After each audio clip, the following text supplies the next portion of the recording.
আসসালামু আলাইকুম। Crown cement সকালের খবরে আমন্ত্রণ জানাচ্ছি আমি খোরশেদা কাকলি। রাজধানীর পল্লবীতে ৮ বছরের শিশু রামেসাকে ধর্ষণের পর গলা কেটে হত্যা মামলায় আজ যুক্তিতর্ক উপস্থাপন করবেন আইনজীবীরা। এরপর আদালত রায়ের দিন ধার্য করবেন। বুধবার আত্মপক্ষ সমর্থনে দেয়া বক্তব্যে আসামি সোহেল রানা ও তার স্ত্রী আদালতের কাছে ক্ষমা চেয়েছেন। এদিন বেলা ১১টার পর ঢাকা মহানগর শিশু সহিংসতা দমন ট্রাইব্যুনালের বিচারক মাসরুর সালেকিন উপস্থিত দুই আসামি সোহেল রানা ও তার স্ত্রী স্বপ্না খাতুনকে মামলার ১৬ সাক্ষীর দেওয়া জবানবন্দি পড়ে শোনান। অপরদিকে অভিযুক্তদের দৃষ্টান্তমূলক বিচারের আশা রাষ্ট্রপক্ষের। তারা অভিযোগ করেছেন, মামলার মোড় ঘোরাতে আসামিরা ডলার নামে এক ব্যক্তিকে জড়ানোর চেষ্টা করছে। এই মুহূর্তে ঢাকার শিশু সহিংসতা দমন ট্রাইব্যুনালে আছেন সহকর্মী নাহিদ প্রিন্স। রামিসা হত্যা বিচারের সবশেষ খবর জানাতে যুক্ত হচ্ছেন তিনি। নাহিদ, আজ তো যুক্তিতর্ক উপস্থাপনের কথা রয়েছে, সেটি কি শুরু হয়েছে কিনা এবং কি বলছেন আইনজীবীরা?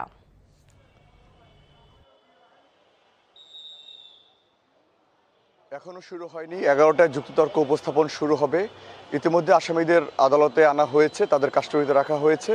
তো আজকে রাষ্ট্রপক্ষের আইনজীবীরা তাদের যেই আলামতগুলো পেয়েছিল, ফরেন্সিক রিপোর্ট, তারপরে ১৬ জন সাক্ষীর বর্ণনা, সব কিছু তারা নতুনভাবে আবার উপস্থাপন করবেন এবং তারা এই মামলায় সর্বোচ্চ শাস্তি তারা দাবি করবেন এবং আসামিপক্ষও তাদের যুক্তি তারা উপস্থাপন করবেন। তো সেই ফাইনাল আর্গুমেন্ট যেটা আমরা বলি, সেটি আজকে উপস্থাপন হবে কিছুক্ষণ পরে। তো সেখানে হয়তো আদালতের বিচারক তিনি একটি দিন ধার্য করে এই মামলার রায় তিনি ঘোষণা করবেন। তো এইভাবেই মূলত আদালত পাড়ায় এখন বর্তমানে পুলিশের কড়া নিরাপত্তা রয়েছে। কিছুক্ষণ আগে আসামি সোহেল রানা ও স্বপ্না খাতুনকে আদালতে আনা হয়েছে। তো এই যে গতকালকে তারা ক্ষমা চেয়েছে এবং তারা বলেছে যে সম্পূর্ণ নির্দোষ তারা, সেটি অনেকটাই রাষ্ট্রপক্ষের আইনজীবীরা বলছে যে যখনই তিনি ক্ষমা চেয়েছে, অপরাধ কেউ না করলে কখনোই কেউ ক্ষমা চায় না।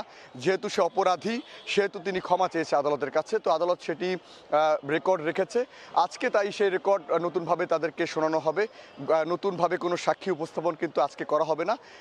শুধু রাষ্ট্রপক্ষ আইনজীবী এবং আসামিপক্ষের রাষ্ট্রনিযুক্ত যে আইনজীবী রয়েছে তারা মূলত যুক্তি উপস্থাপন করবেন আদালতের কাছে যে কেন এই মামলায় সোহেল রানা ও স্বপ্না খাতুনের সর্বোচ্চ শাস্তি হতে পারে, সেই বিষয়ে মূলত আজকে আদালতে তারা যুক্তি দিবেন এবং আসামিপক্ষ হয়তো এই বিষয়ে তারা লড়বেন যে এই ঘটনার সঙ্গে জড়িত আরও কেউ যাদের নাম পাওয়া যাচ্ছে, সে বিষয়ে হয়তো আসামিপক্ষ আদালতে আরও তারা এই তদন্তের জন্য তারা আবেদন করতে পারেন। তো এ বিষয়ে আজকে আদালত ১১টার পর তারা এই যুক্তিতর্ক উপস্থাপন হবে এবং আদালত এই বিষয়ে তারা বলছিলেন যে বিচারক একটি দিন ধার্য করে এই মামলার রায় তারা ঘোষণা করবেন। তো এই যে ১৬ জন সাক্ষী যে সাক্ষ্য দিয়েছেন, সেটি সম্পূর্ণই ছিল এই ঘটনার বিবরণ এবং যারা সেখানে দেখেছেন এবং এই রামিসার মা বাবা সবাই সাক্ষ্য দিয়েছেন এবং যেখানে উঠে এসেছে রামিসার সঙ্গে যে ঘটনাগুলো ঘটেছিল সেই সময় সেগুলোর বর্ণনা, সেখানে লোমহর্ষক বর্ণনা উঠে এসেছিল। কিন্তু এই ছিল আমার কাছে সবশেষ। দর্শক, জানছিলাম রামসা হত্যার বিচারের সবশেষ খবর। আওয়ামী লীগের ১৭ বছরের শাসনামলে স্থানীয় সরকার বিভাগে ৪,০০০ কোটি টাকারও বেশি দুর্নীতি হয়েছে বলে অভিযোগ করেছেন প্রতিমন্ত্রী মীর শাহে আলম।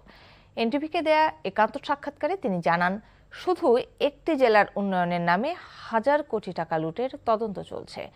অনুসন্ধান চলছে অন্তর্বর্তী সরকারের সময়ের অনিয়ম নিয়েও। নাজিবুর রহমানের রিপোর্ট। অন্তর্বর্তী সরকারের সময়ে স্থানীয় সরকার, পল্লী উন্নয়ন ও সমবায় মন্ত্রণালয়ের দায়িত্বে আসেন হাসান আরিফ। তারপর দায়িত্ব পান এনসিপি নেতা আসিফ মাহমুদ। নির্বাচনের আগে কয়েক মাস এ দায়িত্ব পালন করেন আদিলুর রহমানও। তাদের সময়ে ওয়াসা সিটি কর্পোরেশন জনস্বাস্থ্য প্রকৌশল বিভাগে দুর্নীতি হয়েছে বলে দাবি বিএনপি সরকারের এই প্রতিমন্ত্রীর। সমস্ত স্থানীয় সরকার সেক্টরে ওয়াসাতে দুর্নীতি হয়েছে, সিটি কর্পোরেশনগুলিতে হয়েছে, এরপরে আমাদের জনস্বাস্থ্যতে হয়েছে, এলজিডিতে হয়েছে, সিটি কর্পোরেশনে, পৌরসভায়। স্থানীয় সরকার মন্ত্রণালয়ে এমন কোনো সেক্টর নাই। আমরা ইতিমধ্যেই তদন্ত কমিটি করেছি। 60 দিনের মধ্যে আসিফ ভুঁইয়ার শেষ পর্যায়ে আদিলুর রহমান পর্যন্ত, আর ওইদিকে 9 সালে যে দায়িত্ব শুরু করেছে ওখান থেকে আদিলুর রহমান পর্যন্ত পুরো বিষয়টাই তদন্তের জন্য একটা কমিটি করে দিয়েছি।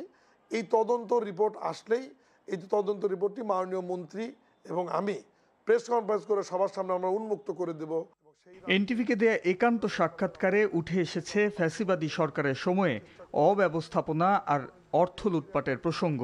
শুধুমাত্র এক পিরোজপুর জেলাতেই ৬,০০০ কোটি টাকা বরাদ্দ নেওয়া হয়েছে, যেখান থেকে ৪,০০০ কোটি টাকা শুধু টেন্ডার হয়েছে, বিল তুলে পুরোপুরি টাকা আত্মসাৎ করা হয়েছে, কোনো কাজই হয়নি। ওখানকার তদানীন্তন বিনা ভোটের এমপি মহারাজ, এরপরে সম্ভবত পরিকল্পনা সচিব ছিল, পরে সম্ভবত মুখ্য সচিব হয়েছিলেন তোফাজ্জল নামে এক ব্যক্তি, তারপর ওখানকার হিসাব রক্ষণ কর্মকর্তা, এলজিডি নির্বাহী প্রকৌশলী, মানে যৌথভাবে।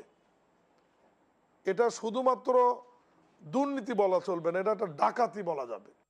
স্থানীয় সরকার বিভাগে সুনাম ফিরিয়ে আনতে সরকার কাজ করছে জানিয়ে প্রতিমন্ত্রী মীর শাহে আলম জানান, কোনো নির্দিষ্ট এলাকার উন্নয়ন নয়, বরং পিছিয়ে পড়া অঞ্চলগুলোর উন্নয়নে নজর দিতে চায় সরকার।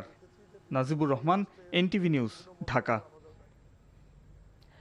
তীব্র দাবদাহ ও ভ্যাপসা গরমে অতিষ্ঠ জনজীবন, ফলে ঘর থেকে বের হওয়া দায় হয়ে পড়েছে কর্মজীবী ও শ্রমজীবী মানুষের। গাছের ছায়ায় একটু জিরিয়ে জীবিকার তাগিদে আবার ছুটতে হচ্ছে তাদের। এদিকে দাবদাহ আরও কয়েকদিন অব্যাহত থাকতে পারে বলে জানিয়েছে আবহাওয়া অফিস। ইমরুল কায়েসের ডেস্ক রিপোর্ট।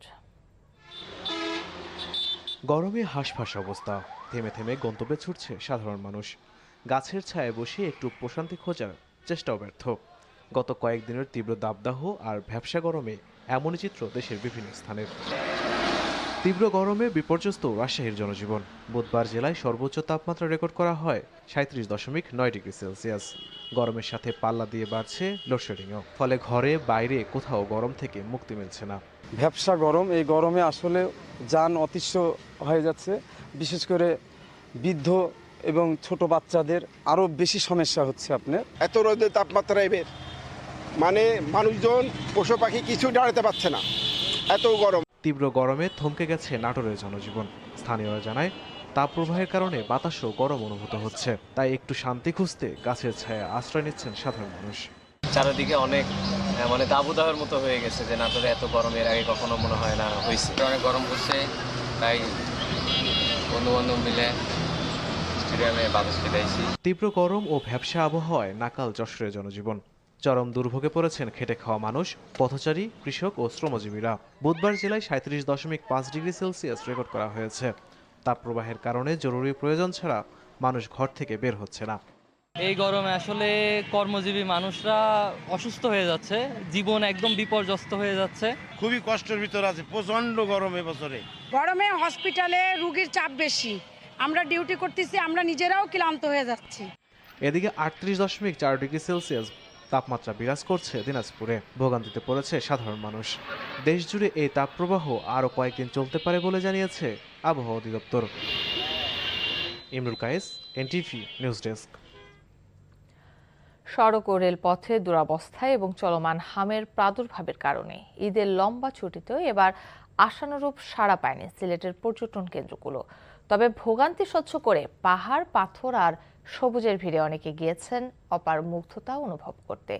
সিলেট থেকে সজল ছত্রীর রিপোর্ট, ছবি তুলেছেন আনিস রহমান। বর্ষার আগেই বৃষ্টির ছোঁয়া, প্রকৃতিকন্যা সিলেট সেজেছে নতুন রূপে। বৈরী আবহাওয়া, মানুষের অযত্ন আর পরিবেশ বিধ্বংসী কার্যকলাপ মুছে দিয়ে সাদা পাথর বাড়িয়েছে তার স্বচ্ছ জল। রাতারগুল হয়েছে আরও সবুজ। রূপ মেলেছে জাফলং, বেছানাকান্দি, লালাখাল, উৎমাছড়া, পান্থুমাই সহ অন্যান্য পাহাড়, পাথর আর পানির রাজ্য। পানি অনেক ঠান্ডা এবং দেখে অনেক মানে শীতল অনুভব হচ্ছে। আসতে পেরে আসলে অনেক মনোমুগ্ধকর লাগছে। গতটা শুনছিলাম যে পাথর চুরি হয়ে গেছে, কিন্তু দেখি পাথর তো সবই আছে। অনেক সুন্দর, এখানে হচ্ছে পরিবেশ সুন্দর, ঠান্ডা পানি, সেগুলো ভালো, বেশ ভালো। এবারের ঈদের ছুটিতেও আনন্দমুখর ছিল সিলেটের পর্যটন কেন্দ্রগুলো। তবে হামের সংক্রমণ আর বৈরী আবহাওয়াকে উপেক্ষা করলেও সিলেটের সাথে সারা দেশের রেল ও সড়ক পথের যোগাযোগের দুরবস্থায় ভাটা পড়েছে পর্যটনে। ভোগান্তি দ্বিগুণ করেছে স্থানীয় সড়কের জীর্ণদশা। আছে পর্যটন কেন্দ্রের অব্যবস্থাপনার অভিযোগও। ঈদের ছুটিতে জাফলংয়ে পানিতে ভেসে মৃত্যু হয়েছে এক কিশোরের। দুইটা গাড়ি ফাঁস দিতেও পারে না, একটা গাড়ি হয়তো সাইড করলে চিলিপ খাইয়া বসে আছি জন্য খাদে পড়ে যায়। কালকে একটা গাড়ি পর্যটক ভাই খাদে পড়ছে, আমরা উঠে আবার দিছি। রাস্তাঘাটও তেমন বালা নাই, যেমন রাস্তাঘাট ভাঙ্গা, রাস্তাঘাটটা যদি একটু মানে টাক মতো হইতো তাহলে মনে করো যাইতে একটু সুবিধা হইতো। সিলেটের সুখ্যাত পর্যটন কেন্দ্রের বেশিরভাগই সিলেট 4 নির্বাচনী আসন এলাকার সাংসদ এবং শ্রম ও প্রবাসী কল্যাণ মন্ত্রী আরিফুল হক চৌধুরী জানালেন, নতুন পরিকল্পনায় সাজানো হবে সিলেটের পর্যটন। সাদা পাথর, রাতারগুল, বিছনাকান্দি, লালাখাল, জাফলং, মুক্তাছড়া পর্যটনের পরিবেশ বান্ধব হয় এবং এখানে জানে পর্যটকরা নিরাপদে চলাফেরা করতে পারে, তাদের অন্যান্য আদার ফ্যাসিলিটি যেগুলো আছে এগুলো দেখা যাক। পরিকল্পনা আছে, বাস্তবায়নের জন্য সবাই সহযোগিতা দরকার। ভোগান্তি সহ্য করে যারা পৌঁছেছেন পাহাড়, পাথর আর সবুজের ভিড়ে সিলেটের প্রকৃতি বিমুখ করেনি তাদের। তবে পর্যটক বান্ধব পরিবেশ এবারও হয়ে থাকলো ভবিষ্যতের প্রত্যাশা। সজল ছত্রী, এনটিভি নিউজ, সিলেট। সকালের খবর এটুকুই। এই খবরের ভিডিও সহ আপডেট জানতে ভিজিট করুন এনটিভি অনলাইন www.ntvbt.com। এছাড়াও এনটিভির জনপ্রিয় সব অনুষ্ঠান ও খবরের আপডেট জানতে ভিজিট করুন আমাদের ইউটিউব ও ভেরিফাইড ফেসবুক পেজ। 12টায় মধ্যাহ্নের খবর দেখার আমন্ত্রণ রইল। ধন্যবাদ সবাইকে।